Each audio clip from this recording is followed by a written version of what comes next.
www.darsuquran.com الحمد للہ وحدہ والصلاة والسلام على من لا نبی بعدہ اما بعد فاعوذ باللہ من الشیطان الرجیم بسم اللہ الرحمن الرحیم هل اتاک حدیث الغاشیہ وجوہ یومئذ خاشعة عاملة ناصبة تصلى نارا حامیة تسقى من عین آنیہ ليس لهم طعام إلا من ضريع لا يسمن ولا يغني من جوع وجوه يومئذ ناعمة لسعيها راضية في جنة عالية لا تسمع فيها لاغية فيها عين جارية فيها سرر مرفوعة وأكواب موضوعة ونمارق مصفوفة وزرابي مبثوثة أفلا ينظرون إلى الإبل كيف خلقت وإلى السماء كيف رفعت وإلى الجبال كيف نصبت وإلى الأرض كيف سطحت فذكر إنما أنت مذكر لست عليهم بمسيطر إلا من تولى وكفر فيعذبه الله العذاب الأكبر إن إلينا إيابهم ثم إن علينا حسابهم صدق اللہ العظیم۔ یہ سورۃ الغاشیہ ہے، مکی سورت ہے اور اس میں 26 آیات ہیں۔ غاشیہ کا معنی ہے ڈھانپ لینے والی، چھپا لینے والی۔ قیامت کے مختلف نام ہیں، ان میں سے ایک نام غاشیہ بھی ہے، اس لیے کہ قیامت ہر چیز پر چھا جائے گی، ہر ایک چیز کو ڈھانپ لے گی، کوئی چیز اس سے متاثر ہوئے بغیر نہیں رہ سکے گی۔ اللہ ہم سب کی حفاظت فرمائے۔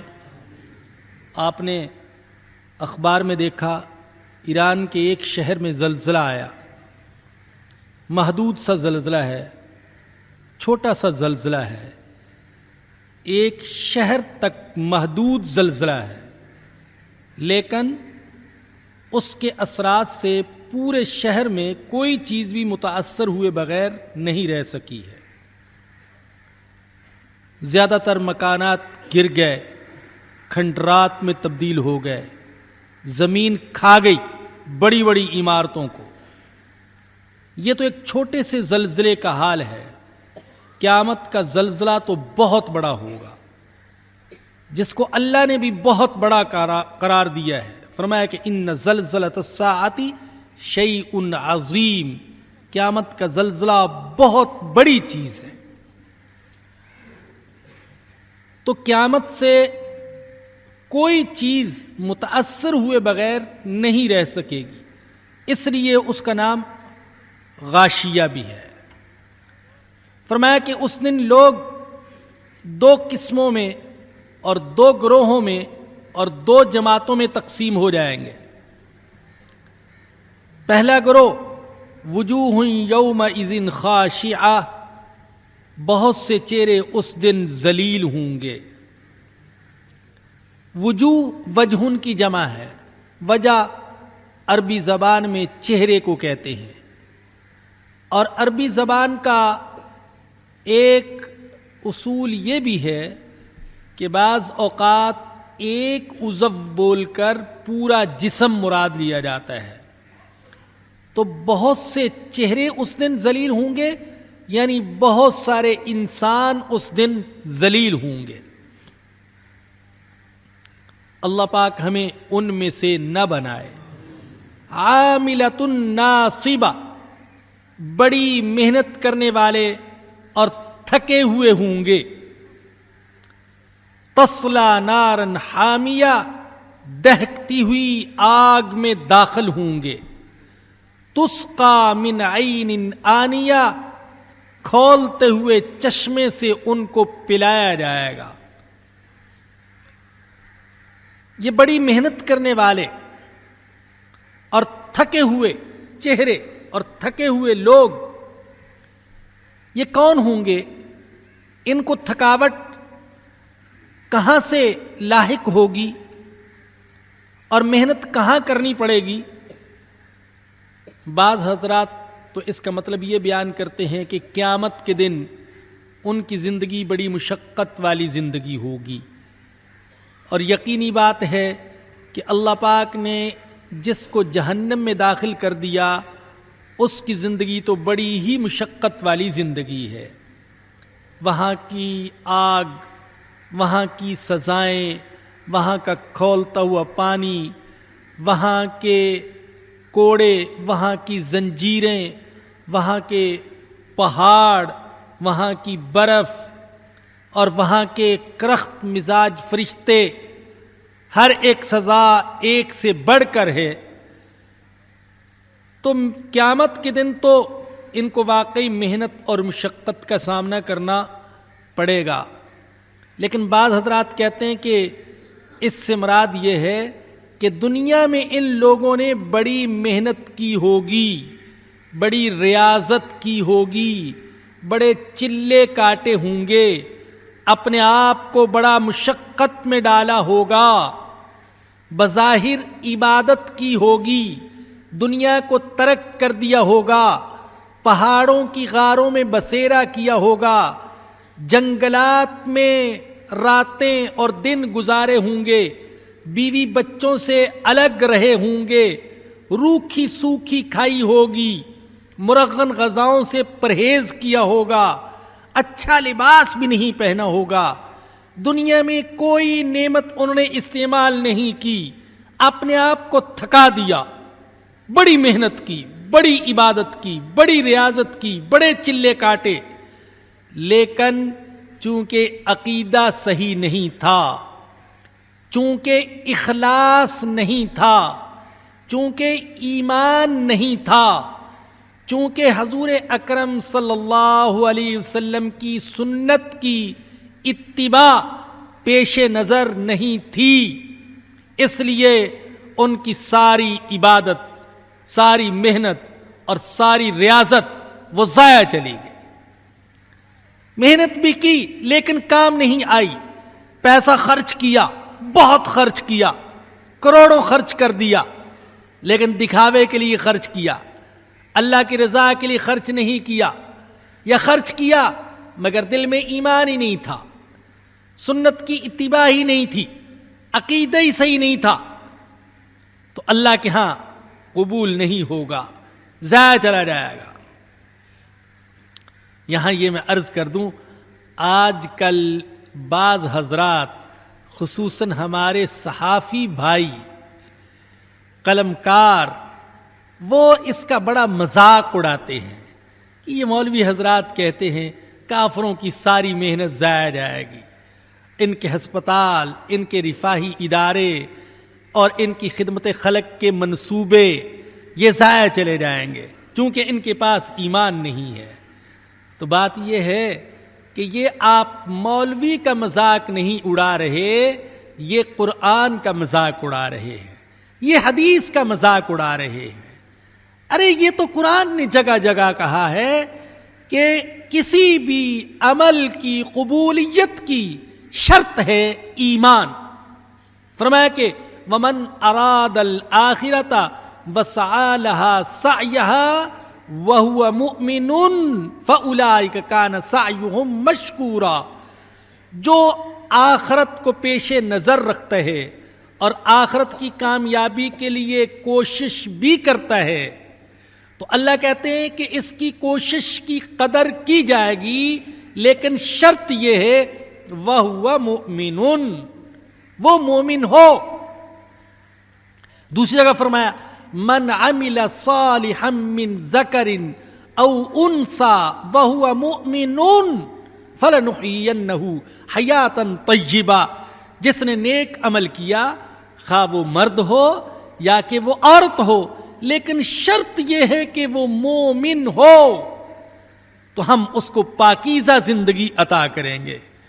معاذ اللہ، آپ مولوی کا مذاق نہیں اڑا رہے میرے بھائی، آپ قرآن کا مذاق اڑا رہے ہیں، حدیث کا مذاق اڑا رہے ہیں، لیکن چونکہ آپ نے تو کبھی قرآن کھول کر دیکھا ہی نہیں، اس لیے سمجھتے یہ ہیں کہ شاید یہ مولوی اپنی طرف سے باتیں کر رہے ہیں۔ تو یہ مولوی کی خود ساختہ باتیں نہیں ہیں، یہ قرآن سے ثابت ہیں۔ یہ الگ بات ہے، میں بھی اس بات کا قائل ہوں، ہم بھی کہتے ہیں کہ جو رفاہی کام اور خدمت خلق کے کام وہ عیسائی کرتے ہیں، وہ غیر مسلم کرتے ہیں، وہ تو حقیقت میں مسلمانوں کو کرنے چاہیے تھے۔ اگر ان کے معاملات صحیح ہیں، ان کی تجارت صحیح ہے، تو ہمیں یوں کہنا چاہیے کہ اصل میں تو مسلمان کی تجارت صحیح ہونی چاہیے تھی، مسلمان کے معاملات صحیح ہونے چاہیے تھے، لیکن ان کے معاملات کی صفائی وغیرہ کو دیکھ کر ایمان کی نفی کر دینا کہ ایمان کی ضرورت ہی نہیں اللہ کے ہاں کسی عمل کی قبولیت کے لیے، تو یہ قرآن کی نفی ہے، یہ حدیث کی نفی ہے۔ تو عرض یہ کر رہا تھا کہ بعض لوگ جنہوں نے دنیا میں بڑی ریاضت کی ہوگی، سخاوت کی ہوگی، قربانیاں دی ہوں گی، قیامت کے دن اٹھیں گے لیکن جہنم کے حقدار۔ اللہ اکبر، وہ حدیث آپ نے سنی ہوگی، بار بار پیش نظر رکھنے کی ہے کہ نبی کریم صلی اللہ علیہ وسلم نے فرمایا قیامت کے دن وہ سخی آئے گا، وہ جس نے اپنا مال اللہ کی راہ میں لٹایا ہوگا، وہ مجاہد آئے گا جس نے نقد جان نثار کی ہوگی، اور وہ عالم اور قاری اور حافظ آئے گا جس نے قرآن اور علم کی خدمت کی ہوگی علم حاصل کرنے کے بعد، لیکن ان تینوں کو جہنم میں گرانے کا حکم دیا جائے گا، اس لیے کہ اللہ فرمائیں گے کہ تم نے جو کچھ کیا وہ میری رضا کے لیے نہیں کیا ہے، وہ دنیا کو دکھانے کے لیے اور شہرت کے لیے اور پیسہ کمانے کے لیے تم نے کیا تھا، اور یہ مقصد تو تمہیں دنیا ہی میں حاصل ہو گیا، میری رضا کے لیے تو کیا نہیں تھا، لہذا یہاں پر تمہارے لیے کوئی اجر و ثواب نہیں ہے۔ بڑا ڈرنے کا مقام ہے کہ ایسا نہ ہو کہ محنت بھی ہو اور کام بھی نہ آئے، ریاضت بھی کرتا رہا لیکن قیامت کے دن اٹھا تو پتہ چلا کہ ثواب ہی نہیں ملا، حج کیے، عمرے کیے، معلوم ہوا کہ اللہ کے ہاں تو ایک حج بھی ایک عمرہ بھی قبول نہیں ہوا، ساری زندگی پڑھتا پڑھاتا رہا لیکن پتہ چلا کہ اللہ کے ہاں تو یہ سارے میرے اعمال اور محنت قبول ہی نہیں ہوئی۔ بڑی عجیب آیت ہے، اور میں نے ایک جگہ یہ لکھا ہے کہ قرآن کریم کی یہ وہ آیت کریمہ ہے کہ حقیقت میں میرے جیسا گناہگار انسان جب اس کو پڑھتا ہے تو کانپ اٹھتا ہے۔ اللہ فرماتے ہیں قُلْ هَلْ نُنَبِّئُكُمْ بِالْأَخْسَرِينَ أَعْمَالًا، فرما دیجئے میں تم کو بتاؤں کہ انسانوں میں سے سب سے زیادہ اعمال کے اعتبار سے خسارے میں کون ہیں؟ آگے اللہ نے خود جواب دیا الذین ضل سعیہم فی الحیات الدنیا وہم یحسبون انہم یحسنون صنعا، وہ لوگ جن کی کوشش اور محنت دنیا کی زندگی میں ضائع ہو گئی اور وہ اپنے دل میں سمجھتے رہے کہ ہم بڑے اچھے کام کر رہے ہیں، تو دل میں سمجھتے رہے کہ ہم اچھے کام کر رہے اور لگے رہے اس پر، لیکن اللہ کے ہاں ان کی کوئی قدر و قیمت نہیں تھی۔ جو شخص بدعت کرتے ہیں، کتنے اخلاص کے ساتھ لگا ہوا ہے بدعت پر، اس کو بدعت کے کام کو اللہ کے تقرب کا ذریعہ سمجھتا ہے، شرک کرتا ہے اور اسے اللہ کے تقرب کا ذریعہ سمجھتا ہے، تو کیا اس کے شرک اور اس کے بدعت کی اللہ کے ہاں کو قدر و قیمت ہوگی؟ نہیں، اس کا عمل کتنا ہی بڑا کیوں نہ ہو، اللہ کے ہاں مشرک اور بدعتی کے عمل کی کوئی قدر و قیمت نہیں ہوگی۔ اسی طریقے سے جس شخص کا عقیدہ صحیح نہیں یا دل میں ایمان نہیں، وہ جتنی بھی محنت کر لے اور عبادت و ریاضت کر لے، کوئی قدر و قیمت نہیں ہوگی۔ آپ اگر دیکھیں عیسائیوں کے بعض پادری اور بدھ مذہب کے بھکشو اور سکھ مذہب کے خالصہ اور ہندوؤں کے پنڈت بڑی محنت کرتے ہیں، بڑی ریاضت کرتے ہیں، جنگلوں میں بسیرا، اور اپنے آپ کو تکلیف اور مشقت میں ڈالتے ہیں، ڈھنگ کا لباس نہیں پہنتے، لذیذ غذا نہیں کھاتے، ساری زندگی گوشت کے قریب نہیں جاتے، بعض شادی بیاہ کے نام سے بھدکتے ہیں، بیوی بچوں سے دور رہتے ہیں، گرجاؤں میں اور غاروں میں زندگی بسر کر دیتے ہیں، لیکن اللہ کے ہاں ان کی اس محنت اور ریاضت کی کوئی قدر و قیمت نہیں ہے۔ اللہ اکبر! ارے حضور اکرم صلی اللہ علیہ وسلم کے طریقے کو زندہ کرتے ہوئے قیمتی لباس پہنتے ہیں، خوشبو لگاتے ہیں، بہترین غذا کھاتے ہیں، بیوی بچوں کے اندر رہتے ہیں، اچھے مکان میں رہتے ہیں، صاف ستھرے بستر پر سوتے ہیں، تو اس کے یہ سارے اعمال عبادت شمار ہوتے ہیں، اور حضور کے طریقے کو چھوڑ کر جنگل کے کانٹوں پر جا کر رات گزارتے ہیں، تو اللہ کے ہاں اس کی کوئی قدر و قیمت نہیں ہے۔ کتنی قیمت ہے اللہ کے ہاں حضور اکرم صلی اللہ علیہ وسلم کی سنت پر چلنے کی۔ آپ کو پتہ ہے مشرکین جو حج کرتے تھے تو ان کے ہاں ایک عقیدہ اور تصور یہ تھا کہ حج کا احرام باندھ لیا، گھر سے نکل گئے، تو اب اگر گھر میں کوئی کام یاد آ جاتا تھا تو گھر کے دروازے سے داخل نہیں ہوتے تھے، گھر کے پچھواڑے سے اندر آتے تھے، دیواریں پھلانگتے ہوئے، چھتوں کے اوپر چڑھ کر، کتنی مشقت کے ساتھ گھر میں داخل ہوتے ہوں گے، لیکن اللہ نے قرآن میں فرمایا تمہاری اس مشقت کی اللہ کو کوئی ضرورت نہیں ہے، کوئی قدر و قیمت نہیں ہے، دروازے سے داخل ہو۔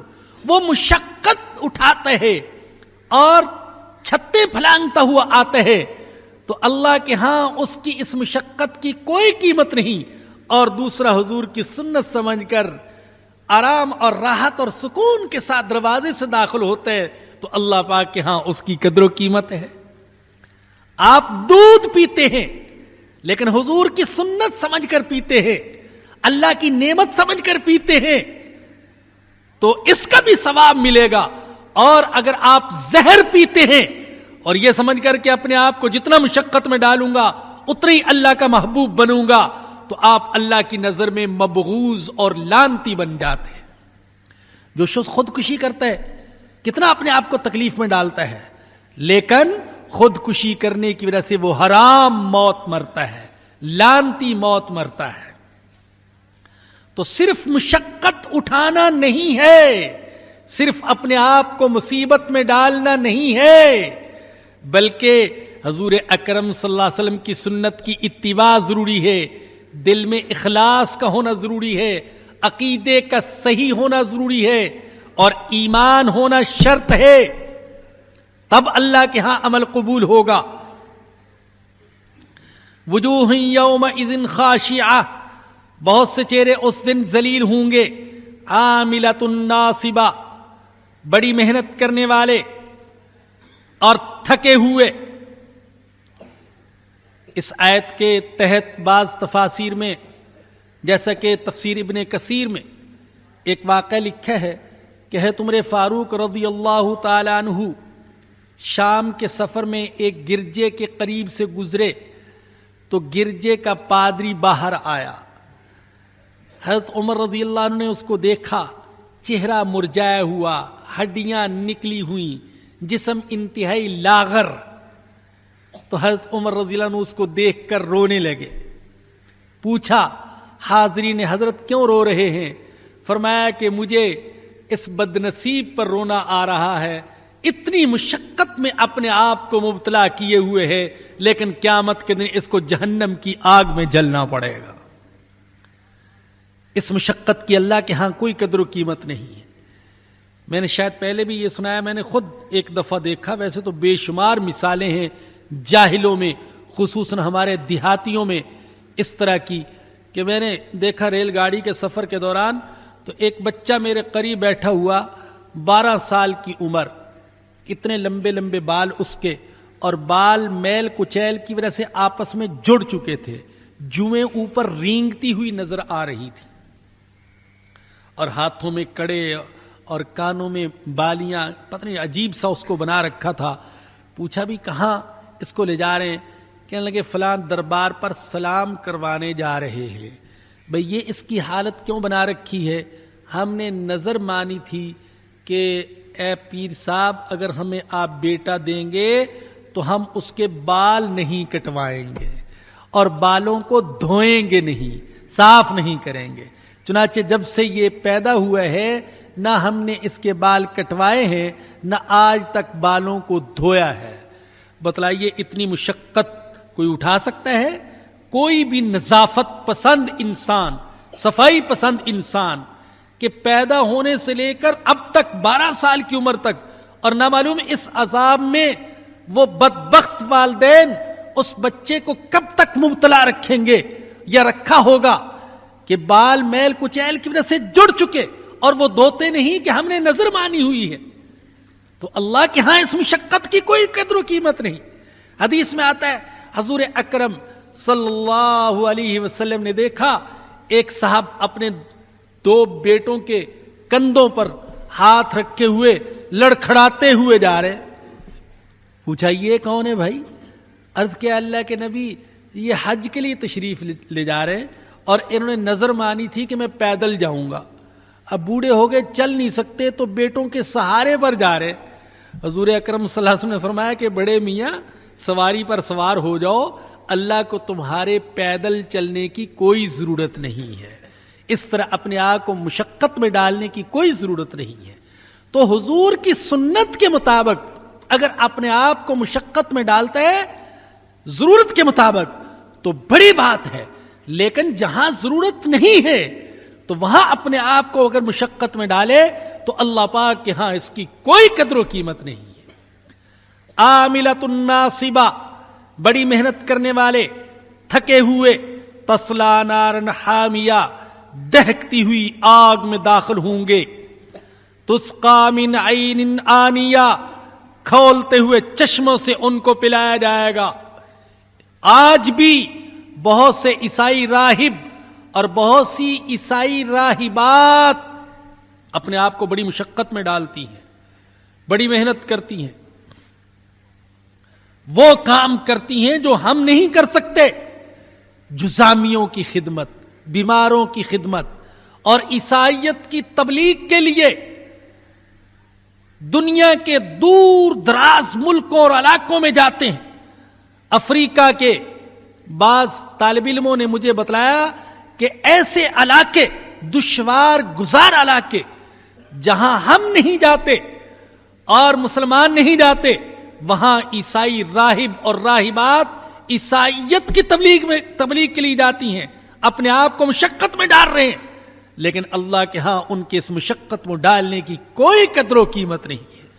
ایمان کے لیے، سچے ایمان کے لیے، اسلام کے لیے، قرآن کے لیے اگر وہ محنت کرتے اور یہ ریاضت کرتے اور یہ پیسہ خرچ کرتے تو اللہ پاک کے ہاں اس کی قدر و قیمت ہوتی۔ لیس لہم طعام الا من ضریع، ان کے لیے قیامت کے دن کوئی کھانا نہیں ہوگا مگر جھاڑ اور کانٹے۔ دوسری جگہ فرمایا کہ لیس لہم طعام الا من غسلین، ان کے لیے کھانا نہیں ہوگا مگر جہنمیوں کے زخموں کی پیپ۔ یہاں فرمایا جھاڑ اور کانٹے، ہو سکتا ہے کہ مختلف جہنمیوں کو مختلف قسم کی سزائیں دی جائے۔ لا یسمن ولا یغنی من جوع، فرمایا کہ یہ کھانا نہ تو ان کے جسم کو موٹا کرے گا اور نہ ہی بھوک سے کوئی فائدہ دے گا۔ کھانے کے 2 مقصد ہوتے ہیں، ایک تو غذائیت، جسم کو طاقت ملے، اور دوسرا بھوک مٹ جائے۔ فرمایا کہ یہ دونوں فائدے اس سے حاصل نہیں ہوں گے۔ پہلے تو اس گروہ کا ذکر فرمایا جو گروہ ذلیل ہوگا، جو جہنم میں جلے گا، اب دوسرا گروہ، اے اللہ تو ہمیں اس دوسرے گروہ میں سے بنا دینا. وجوہ یومئذ ناعمہ، بہت سے چہرے اس دن شگفتہ ہوں گے، تر و تازہ ہوں گے، ان کے چہروں پر گلاب اور کلیاں مہک رہی ہوں گی اور چٹک رہی ہوں گی، ستارے روشن ہوں گے ان کے چہروں پر. لسعیہا راضیہ، اپنی کوشش پر مطمئن ہوں گے کہ ہماری کوشش اور محنت ٹھکانے لگ گئی، ہماری سخاوت ٹھکانے لگ گئی، ہماری عبادت ٹھکانے لگ گئی، ہماری ریاضت ٹھکانے لگ گئی، ہماری محنت ٹھکانے لگ گئی، ہماری تبلیغ ٹھکانے لگ گئی، ہمارا جہاد ٹھکانے لگ گیا، ہمارا درس، ہماری تدریس ٹھکانے لگ گئی. ارے اللہ کے ہاں اگر یہ چیزیں قبول ہو جائیں تو بہت بڑی ہیں، لیکن اگر یہ قبول نہ ہو تو ان کی کوئی قدر و قیمت نہیں ہے. اصل تو اس کی رضا ہے، وہ راضی ہو جائے، وہ قبول کر لے، وہ کہہ دے کہ میں تیری نماز سے راضی ہوں، میں تیرے روزے سے راضی ہوں، میں تیری دعوت و تبلیغ سے راضی ہوں. وہ جو عوامی سا شعر ہے، نہ کالی سے مطلب نہ گوری سے مطلب، پیا جس کو چاہے سہاگن وہی ہے. دنیا والے تعریف کریں یا نہ کریں، اچھا کہیں یا نہ کہیں، قیامت کے دن اٹھیں تو اللہ کہہ دے کہ تم اچھے ہو، میں تم سے راضی ہوں، تمہاری محنت ٹھکانے لگ گئی، تو پھر یہ کامیاب شمار ہوگا. اس وقت اس کے چہرے کی مسکراہٹ اور تازگی اور شگفتگی وہ دیکھنے کی ہوگی. وجوہ یومئذ ناعمہ لسعیہا راضیہ. یاد رکھیے میرے بزرگوں اور دوستو، صرف جہاد کافی نہیں ہے، صرف گلا کٹوا لینا کافی نہیں ہے، صرف تبلیغ کافی نہیں ہے، صرف سخاوت کافی نہیں ہے، صرف تصوف کافی نہیں ہے، صرف درس و تدریس کافی نہیں ہے. ان ساری چیزوں کا صحیح نہج پر بھی ہونا ضروری ہے. قربانی دیتے وقت سوچ لیجئے صحیح نہج پر چل رہا ہوں یا نہیں. آج کے لیڈر، سیاسی لیڈر تو ہیں ہی، بعض مذہبی لیڈر بھی ہوتے ہیں، وہ ایسا جوش خروش اپنے ماننے والوں میں اور اپنے سامعین میں، معتقدین، مریدین اور متعلقین میں بھر دیتے ہیں کہ وہ باطل کے لیے بھی جانیں قربان کرنے کے لیے تیار ہو جاتے ہیں، گلے کٹوانے کے لیے تیار ہو جاتے ہیں، لاکھوں اور کروڑوں خرچ کرنے کے لیے تیار ہو جاتے ہیں. قیامت کے دن یہ جواب نہیں دیا جا سکے گا کہ اے اللہ میں نے تو اس غلط راستے کو اپنے پیر، اپنے لیڈر، اپنے شیخ کے کانے پر اختیار کیا تھا. اللہ کہیں گے کیا تجھے میں نے عقل نہیں عطا کی تھی؟ کیا تو قرآن پڑھنے والا نہیں تھا؟ کیا میرے نبی کی احادیث اور میرا دین موجود نہیں تھا کہ غور و فکر کر لیتے کہ میرا لیڈر مجھے صحیح راستے پر چلا رہا ہے یا غلط راستے پر چلا رہا ہے؟ آج تو حالت یہ ہے کہ ذاتی مفادات کے لیے، سیاسی مفادات کے لیے، لسانیت کے لیے، قومیت کے لیے، تعصبات کے لیے اور کسی کی لیڈرشپ کے لیے جو جانیں قربان کر دیتے ہیں ان کو بھی کہتے ہیں یہ بھی شہید ہے. اللہ اکبر، یہ بھی شہید ہے. شہادت کتنی آسان ہو گئی. لکھا ہوتا ہے دیواروں میں شہیدوں کو سرخ سلام. اب یہ سلام کی بھی دو قسمیں ہو گئی، ایک سرخ سلام، ایک سبز سلام، پیلا سلام، نیلا سلام، نہ معلوم کتنی قسم کے سلام، اور شہادتیں بھی کئی قسم کی. نہیں، اللہ کے نبی سے سوال کیا گیا تھا شہادت کیا ہے، اللہ کے ہاں کون سی شہادت قبول ہوگی؟ اللہ کے نبی نے فرمایا کہ صرف وہ جان دینا جو صرف اللہ کی رضا کے لیے ہو، اسی کو شہادت کہا جائے گا. دوسرے جان دینے کو شہادت نہیں کہا جائے گا. تو صرف قربانی کافی نہیں ہے. جان قربان کرنے والے، مال قربان کرنے والے یہ سوچ لیں کہ یہ میری قربانی صحیح رخ پر لگ رہی ہے یا کہ نہیں، یا کہ نہیں، یا کہ نہیں۔ تو فرمایا کہ وجوہ یومئذ ناعمہ لسعیہا راضیہ، اپنی کوشش پر راضی ہوں گے کہ اللہ نے میری محنت کو قبول فرما لیا۔ ابن کثیر ہی میں روایت ہے، حضرت ابو درداء رضی اللہ تعالیٰ عنہ فرمایا کرتے تھے، اے کاش مجھے معلوم ہو جائے کہ اللہ پاک نے میری 2 رکعتیں قبول کر لی ہیں، مجھے پتہ چل جائے کہ میری 2 رکعتیں اللہ نے قبول کر لی ہیں، تو یہ میرے لیے دنیا وما فیہا سے بہتر ہوگا، بشرطے کہ مجھے یقین ہو جائے کہ واقعی اللہ نے قبول کر لیا۔ تو اصل اللہ کی قبولیت کی حضرت شیخ الہند مولانا محمود حسن رحمہ اللہ بڑھاپا مالٹا جیل میں گزارا، بڑی تکلیف اٹھائی، مصیبتیں سہی، بعض حضرات کہتے ہیں مظالم بھی وہاں برداشت کیے، اور جیل کی کال کوٹری میں قرآن کی خدمت کرتے رہے، قرآن کے ترجمے کی تصحیل کی، ابتدائی پاروں کی تفسیر بھی لکھی، تہجد بھی نہیں چھوڑی، اشراق، چاشت، اوابین اور دوسری نفلی عبادتیں وہ جیل میں بھی نہیں چھوڑی۔ جب تشریف لائے بعض لوگوں نے قربانی کی بڑی تعریف کی کہ حضرت بڑی قربانی دی آپ نے اور جیل کا وقت بڑا اچھا گزارا، تو حضرت نے ساری باتیں سننے کے بعد فرمایا پتہ نہیں اللہ نے قبول بھی کیا ہے یا کہ نہیں، کہ اصل تو اللہ پاک کی قبولیت ہے، اللہ قبول فرما لے۔ لسعیہا راضیہ فی جنت عالیہ، بلند باغات اور جنتوں میں ہوں گے، لا تسمع فیہا لاغیہ، نہیں سنیں گے اس جنت کے اندر کوئی لغو بات۔ اللہ والوں کی مجلسیں تو دنیا میں بھی فحش گوئی سے، غیبت سے، جھوٹ سے، بہتان تراشی سے، گالی گلوچ سے پاک ہوتی ہیں، لیکن جنت میں تو ان کی مجلسیں واقعی ان ساری خرافات سے پاک ہوں گی۔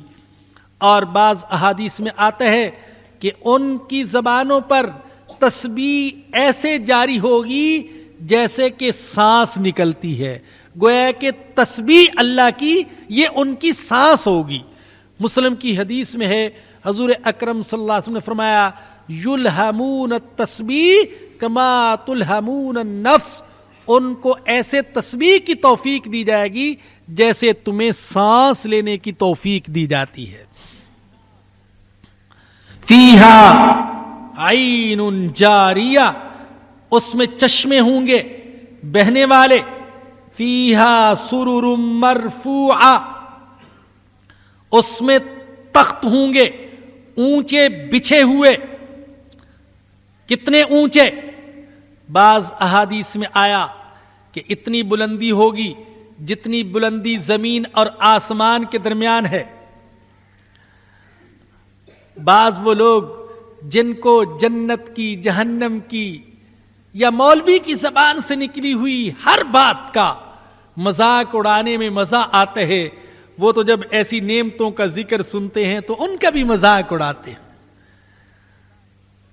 کیا کریں؟ ارے اللہ کے بندو، تمہارے جیسے صحافیوں، ادیبوں اور قلمکاروں اور دانشوروں کو ناراض کر سکتے ہیں، لیکن اللہ اور اس کے رسول کو ناراض نہیں کر سکتے ہیں۔ تمہاری لکھی ہوئی خرافات پر مشتمل کتابوں کو اٹھا کر کچرے کے ڈھیر میں ڈال سکتے ہیں، لیکن اللہ کی کتاب کو، حضور اکرم صلی اللہ علیہ وسلم کی احادیث کو معاذ اللہ اپنی نظروں سے نہیں گرا سکتے ہیں۔ جب اللہ نے ذکر کیا تو پھر ہم کیوں نہ اس کا تذکرہ کریں، کیوں نہ پڑھیں اور کیوں نہ اللہ کے وعدوں پر یقین کریں۔ بے شک ایک مسلمان کی زندگی اور عبادت اور محنت کا سب سے بڑا مقصد اللہ کی رضا ہے، جنت نہیں ہے، پھل اور پھول نہیں ہے، حور و غلمان نہیں ہے، شراب اور دودھ نہیں ہے۔ ارے نہیں، یہ چیزیں مقصود اللہ کی رضا ہے، لیکن اللہ راضی ہو کر اگر یہ چیزیں عطا فرماتے ہیں تو الحمدللہ ہمیں ان چیزوں کی بھی تمنا اور آرزو ہے۔ تو یہ تخت بلند ہوں گے. کتنی بلندی؟ حضور اکرم صلی اللہ علیہ وسلم نے فرمایا کہ اتنی بلندی جتنی بلندی آسمان اور زمین کے درمیان ہے. اب وہ جو مذاق اڑانے والے ہیں، اگر آج سائنس ان کے سامنے بہت سی ایجادات نہ کر دیتی تو ممکن ہے کہ وہ اس کا بھی مذاق اڑاتے رہی. کیسی حدیث ہے بھائی؟ اتنی بلندی ہے تو اس پر چڑھے گا کیسے؟ تو ہوائی جہاز کہاں اڑ رہا ہے، آپ اس پر کیسے چڑھتے ہیں؟ اگر آپ کے لیے وہ اتر سکتے ہیں اور انسان اتار بھی سکتے ہیں اور آسمان کی بلندیوں تک لے جا بھی سکتے ہیں تو اللہ پاک بھی ان تختوں کو ایسا کر سکتا ہے. وہ آسمان کی بلندیوں پر بھی جا سکتے ہیں اور وہ نیچے بھی آ سکتے ہیں. اور یہ تو یاد رکھیے کہ آخرت کا جہان ایسا جہان ہے کہ اس کی نعمتوں اور اس کی سزاؤں کی حقیقت دنیا میں سمجھ میں نہیں آ سکتی. یہ تو ہمیں سمجھانے کے لیے کہا. ارے وہاں تخت بھی ہوں گے، وہاں آب خورے اور گلاس بھی ہوں گے، وہاں پینے کا پانی بھی ہوگا، وہاں دودھ بھی ہوگا، شہد بھی ہوگا اور پاک صاف شراب بھی ہوگی. یہ ہمیں سمجھانے کے لیے کہا، وگرنہ جنت کی نعمتوں کی حقیقت ہم سمجھ نہیں سکتے ہیں. اللہ خود قرآن میں فرماتے ہیں فَلَا تَعْلَمُ نَفْسٌ مَّا أُخْفِيَ لَهُم مِّن قُرَّةِ أَعْيُن. کسی نفس کو پتہ نہیں، نیک نفس کو، کہ میں نے اس کے لیے آخرت میں آنکھوں کی کیسی ٹھنڈک چھپا رکھی ہے. کسی کو پتہ نہیں. جزاء بما كانوا يعملون. اور خود ہمارے آقا حضور اکرم صلی اللہ علیہ وسلم نے فرمایا، حدیث قدسی ہے، اللہ کہتے اعددت لعبادی الصالحین ما لا عین رأت ولا اذن سمعت ولا خطر علی قلب البشر. فرمایا اللہ کہتے میں نے اپنے نیک بندوں کے لیے ایسی نعمتیں تیار کی ہیں جن کو نہ آنکھ نے دیکھا ہے، نہ کان نے سنا ہے، نہ کسی دل پر ان کا خیال گزرا ہے.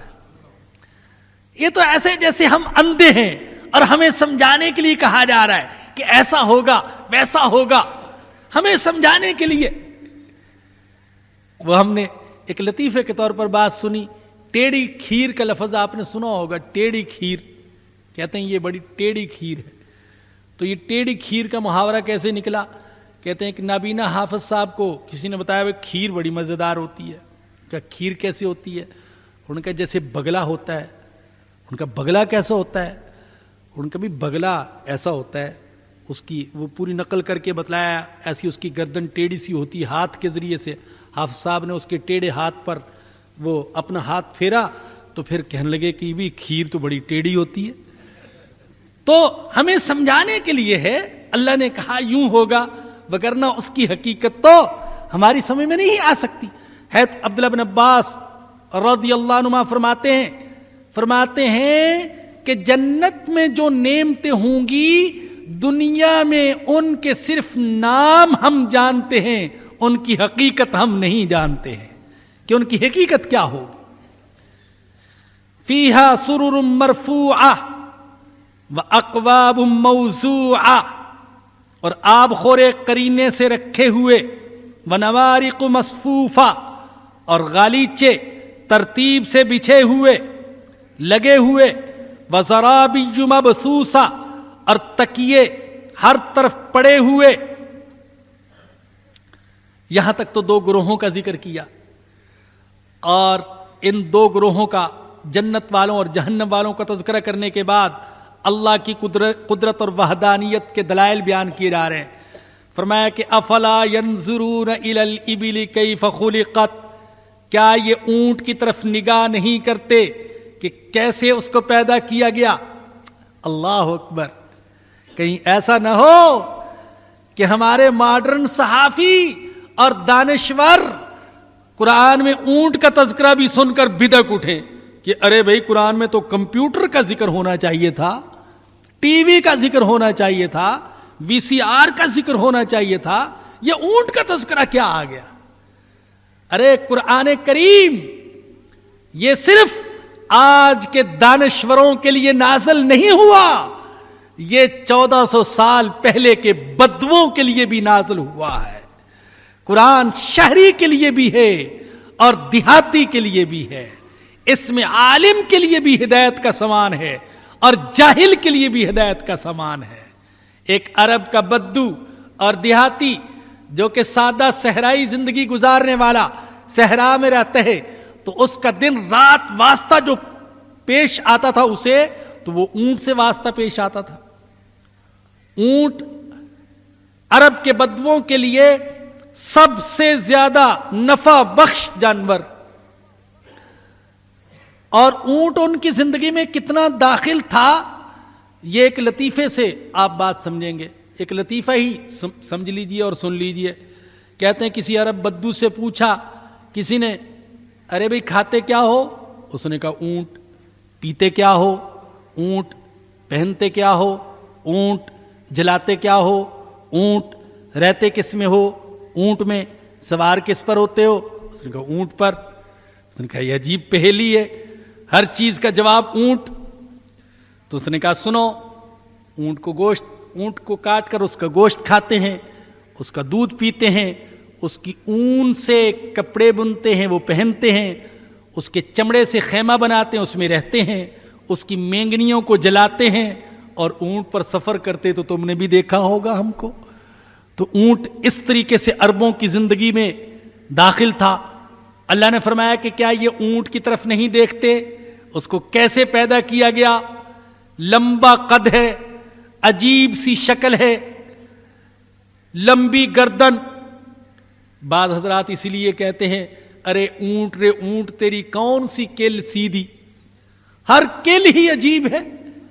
اتنا بڑا جانور اور کان چھوٹے چھوٹے اور ٹانگیں کتنی لمبی اور گردن کہاں جا رہی ہے, دم دیکھیں کیسی ہے.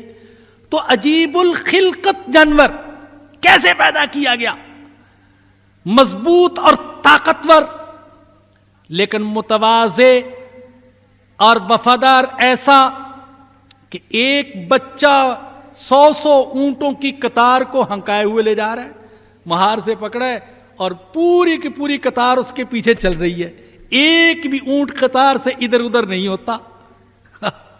اللہ اکبر. ہم تو ان جانوروں کی برائیاں بیان کرتے ہیں اور اپنے آپ کو بڑے وفادار کہتے ہیں, لیکن انسان تو ہر وقت اسی چکر میں رہتا ہے نا, داؤ لگا دوں, فریب کر دوں, لیکن وہ اتنا طاقتور ہونے کے باوجود فریب نہیں کرتا. آج لطیفے بھی یاد آ رہا ہے مجھے.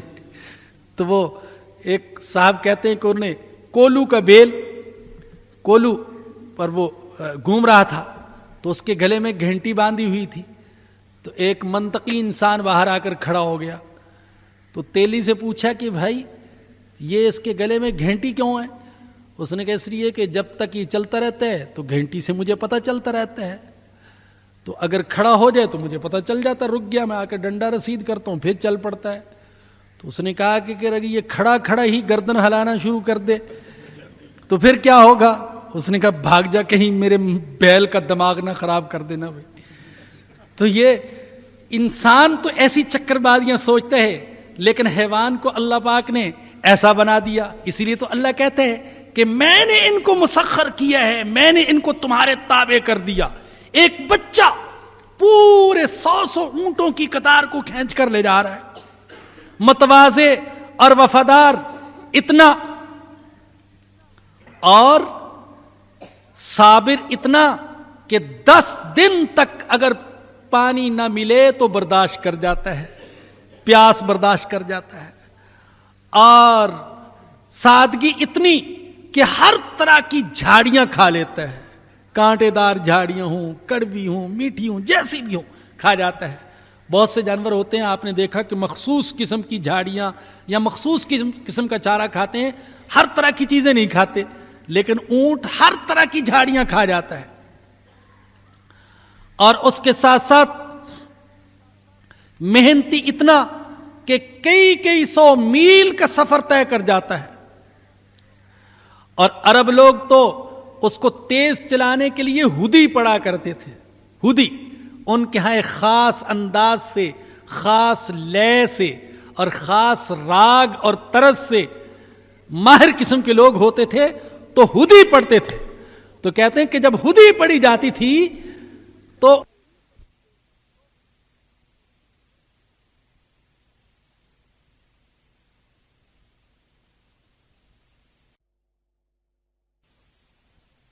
اس کے اندر گویا کہ صبر بھی ہے، جفا کشی بھی ہے، وفاداری بھی ہے، خدمت گاری بھی ہے، سادگی بھی ہے.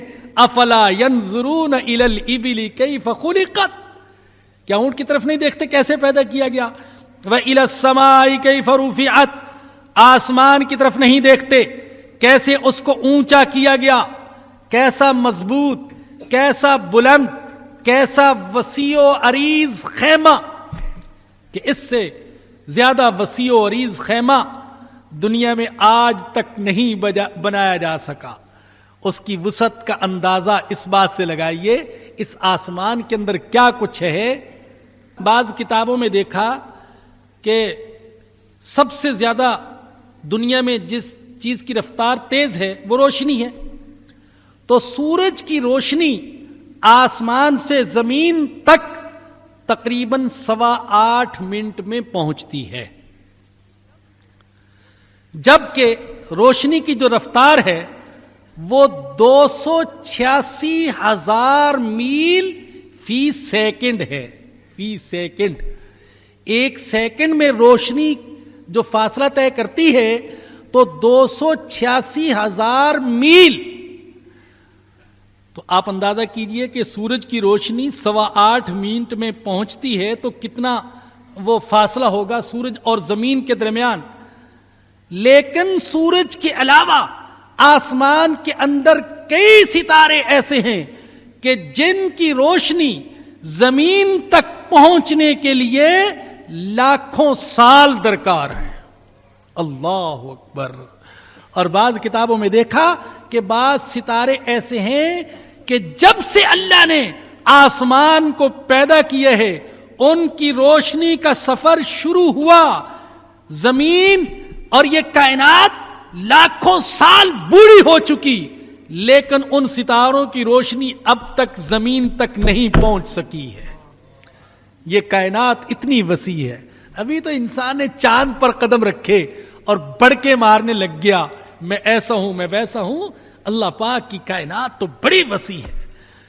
اب اس وسعت کا اندازہ لگائیے کہ کائنات اتنی وسیع ہے اور پھر ان لوگوں کی حماقت دیکھیے جن کے سامنے جب جنت کی وسعت کو بیان کیا جاتا ہے تو وہ بیوقوف مذاق اڑاتے ہیں. یہ ایسے ہی ہے جیسے کنویں کا مینڈک مذاق اڑائے. بھئی کنویں کے اندر مینڈک ہو اس کو بتایا جائے کہ جناب عالی یہاں سے اگر باہر نکلیں تو بڑی وسیع و عریض زمین ہے، سڑکیں ہیں، گاڑیاں ہیں، بلڈنگیں ہیں. وہ کہیں گے احمق آدمی اس کنویں سے بڑی کوئی کائنات ہو سکتی ہے؟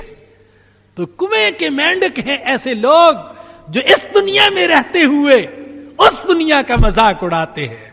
یا یوں کہہ لیجئے کہ ماں کے پیٹ میں جو بچہ تھا اس کو اگر بتایا جاتا ارے بھی باہر اتنی لمبی چوڑی زمین اور جہان ہے تو اسے یقین آتا نہیں، بلکہ کہتے ہیں کہ پیدا ہوتے ہی جو روتا ہے تو اس لیے روتا ہے کہ ایک بڑی اچھی جگہ مجھے میسر تھی وہ مجھ سے چھوٹ گئی.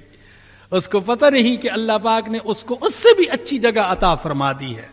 وہ تو وطن کے چھوٹنے پر رو رہا ہے اور اللہ پاک نے اس کے لیے ایک اور وطن کا انتظام کر رکھا ہے. وَإِلَى السَّمَاءِ كَيْفَ رُفِعَتْ وَإِلَى الْجِبَالِ كَيْفَ نُصِبَتْ، پہاڑوں کی طرف نہیں دیکھتے کہ کس طرح وہ کھڑے کیے گئے. زمین کے لیے میخ کا کام دیتے ہیں، ان کے اندر معدنیات، ان کے اندر پانی کے چشمے، اور بہت سے پہاڑ ایسے ہیں کہ وہ اپنے کندھوں پر لاکھوں ٹن برف اٹھا لیتے ہیں سردیوں کے دنوں میں، اور گرمیوں کے دنوں میں جب بندوں کو اور اللہ کی مخلوق کو پانی کی ضرورت ہوتی ہے تو وہ برف پگھلتی ہے تو نہروں میں آ کر بندوں کے کام آتی ہے. وَإِلَى الْأَرْضِ كَيْفَ سُطِحَتْ، اور زمین کی طرف نہیں دیکھتے کہ اس کو کیسے بچھایا گیا ہے تو گول، لیکن اللہ نے اس کو ایسا بچھایا کہ پتہ ہی نہیں چلتا کہ گول ہے. فرمایا کہ جو ان تکوینی دلائل میں غور و فکر کرے گا وہ جان لے گا کہ جو اللہ اونٹ جیسا جانور، آسمان جیسی چھت اور پہاڑوں جیسی میخیں اور زمین جیسا فرش بنا سکتے ہے، وہ اللہ انسان کو دوبارہ پیدا بھی کر سکتا ہے۔ وہ جنت اور جہنم کے اندر نعمتوں اور سزاؤں کا بھی انتظام کر سکتے ہیں، وہ اللہ اس بات پر قادر۔ اللہ اکبر۔ ایک اور نقطہ سن لیجئے، بعض تفاسیر میں بڑا پیارا نقطہ لکھے ہے کہ بعض حضرات کہتے ہیں کہ اصل میں ان آیات میں اس طرف اشارہ کیا گیا کہ اگر کامیابی چاہتے ہو تو اپنے اندر یہ صفات پیدا کرو، اونٹ جیسا صبر، جفا کشی، سادگی، آسمان جیسی بلندی اور پہاڑوں جیسی استقامت اور زمین جیسی عاجزی۔ اور بعض حضرات نے کہا کہ ان صفات کا سب سے زیادہ دین کے داعی کے لیے ہونا ضروری ہے۔ جو دین کی دعوت دیتے ہیں اس کے اندر ان صفات کا ہونا ضروری ہے۔ اونٹ کی طرح جفا کشی، صبر، سادگی، محنت، وفاداری، اور آسمان کی طرح اس کی نظر بلند ہو، نظر نیچی نہ ہو، نظر روپے پیسے پر نہ ہو، اللہ کی طرف نظر ہو، اور پہاڑ کی طرح استقامت اور زمین کی طرح عاجزی اس کے اندر ہو۔ اللہ اکبر۔ وَإِلَى الْأَرْضِ كَيْفَ سُطِحَتْ، زمین کی طرف نہیں دیکھتے کہ اس کو کیسے بچھایا گیا۔ فَذَكِّرْ، آپ یاد دہانی کروا دیجئے۔ انما انت مذکر، بے شک آپ تو صرف یاد دہانی کرانے والے ہیں، آپ کا کام سمجھانا ہے، دلوں کو بدلنا آپ کا کام نہیں ہے۔ لست علیہم بمسیطر، آپ ان پر داروغہ مقرر نہیں ہیں کہ زبردستی ان کو لائیں، دین کا راستہ دکھائیں، ہدایت کا راستہ دکھائیں، جو مانتے ہیں مانے، نہیں مانتا تو نہ مانے۔ لیکن اس کے باوجود اللہ کے نبی صرف دعوت نہ دیتے تھے، تڑپتے تھے، روتے بھی تھے اور دعائیں بھی کرتے تھے۔ اللہ میں نے کانوں تک تو بات پہنچا دی، دل میں تو اتار دے۔ لیکن اللہ نے کہا آپ داروغہ مقرر نہیں ہیں، آپ اتنے فکر مند نہ ہوں اگر یہ قبول نہیں کرتے۔ الا من تولا وکفر، باقی رہا وہ جو منہ موڑے گا اور کفر کا راستہ اختیار کرے گا۔ فَيُعَذِّبُهُ اللَّهُ الْعَذَابَ الْأَكْبَرَ، تو اللہ اس کو بڑی سزا دے گا۔ اے اللہ تو ہمیں بڑی سزا سے کیا، چھوٹی سزا سے بھی بچا لینا۔ اے اللہ ہم بڑی سزا تو کیا چھوٹی سزا بھی برداشت نہیں کر سکتے ہیں۔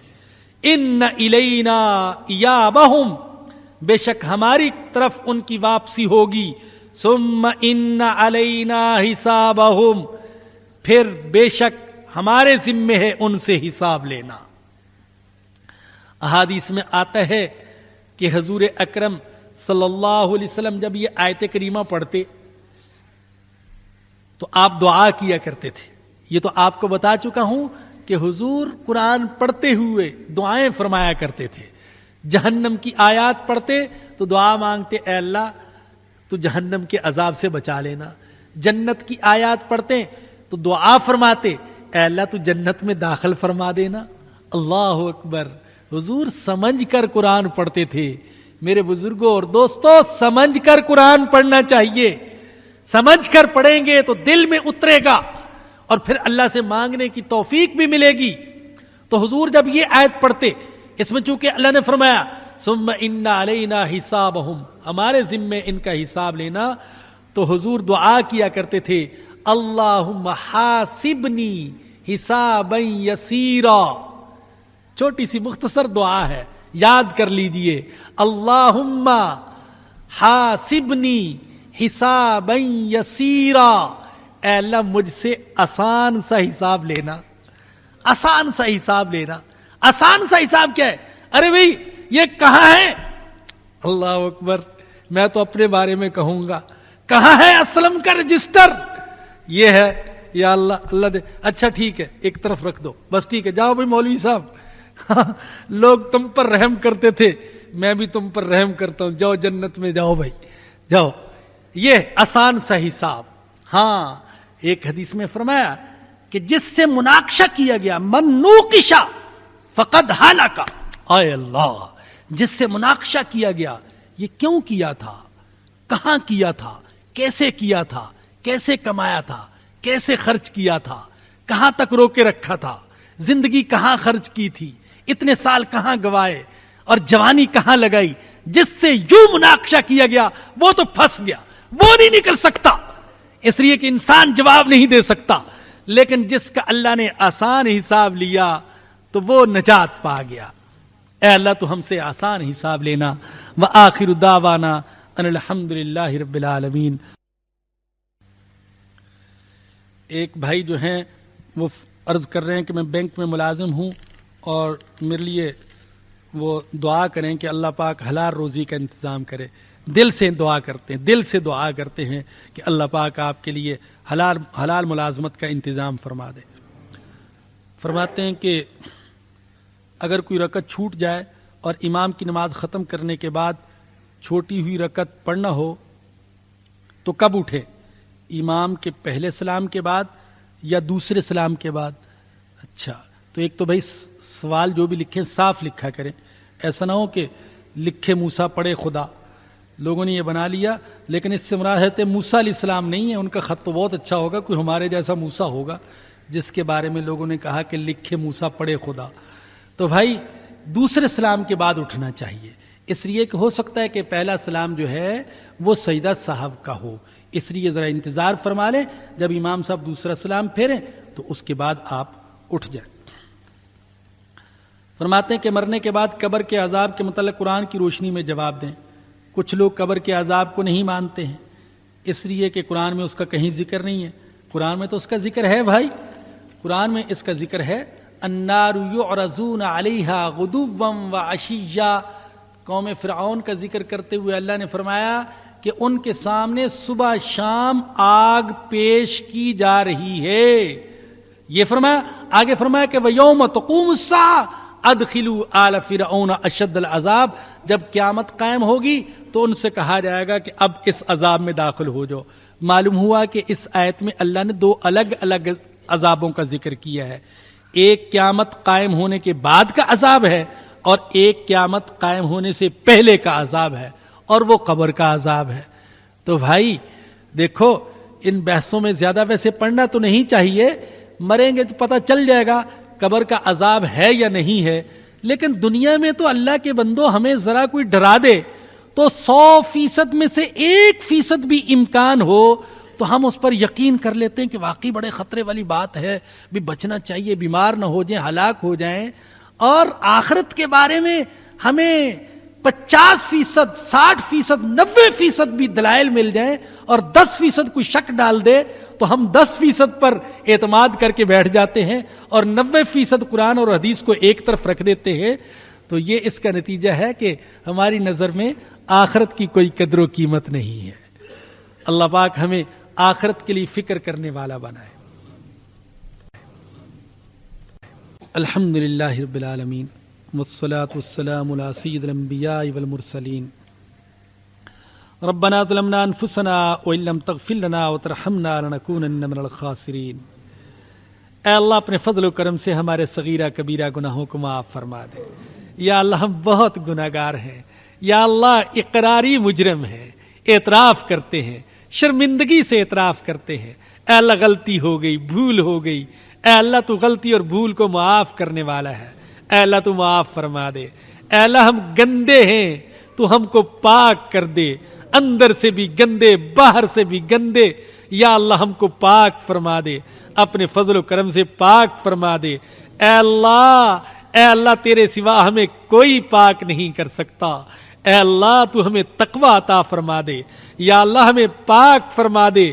یا اللہ ایسا بنا دے کہ قیامت کے دن ہم تیرے سامنے پاک ہو کر پیش ہوں.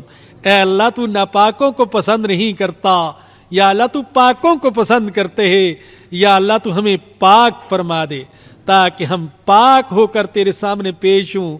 اے اے اللہ یہ دنیا میں جو تھوڑی بہت تو نے عبادت کی یا اللہ ریاضت کی یا اللہ درس و تدریس کی اے اللہ ذکر اذکار کی توفیق عطا فرما رکھی ہے، اے اللہ قبول فرما لینا، اے اللہ قبول فرما لینا، اے اللہ ہماری محنت کہیں ضائع نہ چلی جائے، اے اللہ معاف فرما دے، اے اللہ قبول فرما لینا، اے ارحم الراحمین قبول فرما لینا۔ یا اللہ ایسا نہ ہو ہم یہاں محنت بھی کرتے رہیں، مرنے کے بعد اٹھیں تو پتہ چلے کہ ہمارے اعمال قبول نہیں ہوئے۔ اے اللہ تو قبول فرما لینا، میرے اللہ قبول فرما لینا۔ یا اللہ ان میں سے بنا دے جن کے چہروں پر قیامت کے دن تازگی ہوگی، یا اللہ جن سے تو راضی ہوگا، جو اپنی محنت پر راضی ہوں گے۔ یا اللہ تیری رضا کے مطابق محنت کرنے کی توفیق نصیب فرما، تیرے نبی کی سنت کے مطابق اخلاص کے ساتھ ایمان کے ساتھ محنت کی، سخاوت کی، عبادت کی، حج کی، جہاد کی، تبلیغ کی، یا اللہ درس و تدریس کی، تصریف و تالیف کی، اے اللہ توفیق عطا فرما۔ اے اللہ اگر ہماری عبادت میں کچھ کمی رہ جائے، ہماری نیتوں میں کھوٹ رہ جائے، اے اللہ تو معاف فرما دے، اے اللہ اس کھوٹ کو دور فرما دے، اے اللہ تو معاف فرما دے، تو معاف کرنے والوں کو اور معافی کو پسند کرتے ہے، اے اللہ تو معاف فرما دے، اے اللہ تو ہم سے راضی ہو جا۔ یا اللہ اس قرآن کے فیض کو دنیا کے کونے کونے تک پہنچا دے۔ یا اللہ جو ساتھی اخلاص کے ساتھ اس کے لیے جس انداز میں محنت کر رہے ہیں، یا اللہ ان کی محنت کو قبول فرما لے، ان کی زندگیوں میں برکت عطا فرما، اولاد میں، کاروبار میں، گھر بار میں برکت عطا فرما۔ اے اللہ تو اس کو قبول فرما لے۔ اے اللہ ساری پریشانیاں دور فرما دے، ظاہری اور باطنی بیماریوں سے شفا نصیب فرما دے۔ یا اللہ بے اولادوں کو اولاد عطا فرما، جو صاحب اولاد ہیں ان کی اولاد کو نیک بنا۔ اے اللہ مرحومین کی مغفرت فرما، ان کے گناہوں کو معاف فرما، نیکیوں کو قبول فرما۔ جن ساتھیوں نے دعا کے لیے کہا، اور یہ ساتھی جس نے رزق حلال کی محنت کے لیے اور اس کے انتظام کے لیے کہا، یا اللہ تو ان کے لیے مشکلات کو آسان فرما دے اور ان دعاؤں کو قبول فرما لے، اپنے فضل و کرم سے قبول فرما لے۔ اے اللہ خاتمہ ایمان پر فرمانا اور قیامت کے دن حضور اکرم صلی اللہ علیہ وسلم کی شفاعت نصیب فرمانا۔ ربنا آتنا فی الدنیا حسنۃ وفی الآخرۃ حسنۃ وقنا عذاب النار۔ ربنا تقبل منا انک انت السمیع العلیم وتب علینا انک انت التواب الرحیم۔ صلی اللہ تعالی علی رسولہ وخیر خلقہ سیدنا و مولانا محمد وآلہ وصحبہ واہل بیتہ اجمعین آمین برحمتک یا ارحم الراحمین۔